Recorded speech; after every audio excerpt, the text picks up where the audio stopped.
আপনারা কি জানেন কিয়ামতের ময়দানে আল্লাহর কাছে বান্দা কোন আমল করলে হিসেব ছাড়া জান্নাতে যাবে? জানেন কেউ? বলতে পারেন কেউ?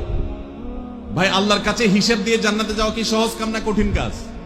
আরে আল্লাহর কাছে তো অনেক দূরের কথা। আপনি যে প্রতিষ্ঠানে চাকরি করেন তার মালিকের কাছে, উপরস্থ বসের কাছে একেবারে পুঙ্খানুপুঙ্খ করে প্রতিটা পয়সার হিসাব দিয়ে একদম সবকিছুতে পারফেক্টনেস প্রমাণ করা, এটাই তো একটা কঠিন কাজ, দুঃসাধ্য কাজ।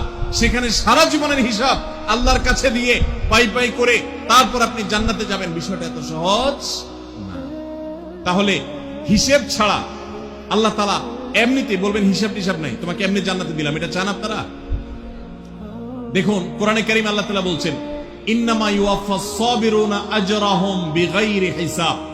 আল্লাহ বিনিময় দেওয়ার ক্ষেত্রে, সওয়াব দেওয়ার ক্ষেত্রে দুনিয়াতে যারা সবরকারী হবে, যারা ধৈর্যশীল হবে, যারা সহিষ্ণু হবে, যারা নিজেকে নিয়ন্ত্রণ করতে পারবে, এই সবরকারীদেরকে আল্লাহ তাআলা হিসেব ছাড়া দিবেন।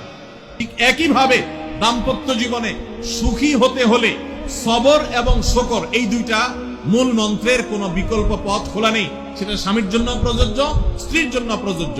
স্বামী হিসাবে আপনি স্ত্রীর অনেক অনিয়মতা দেখতে পাবেন, অনেক কিছু দেখতে পাবেন, আপনার আকাঙ্ক্ষা, আপনার চাহিদা, প্রত্যাশার বিপরীত আপনাকে সবর করতে হবে।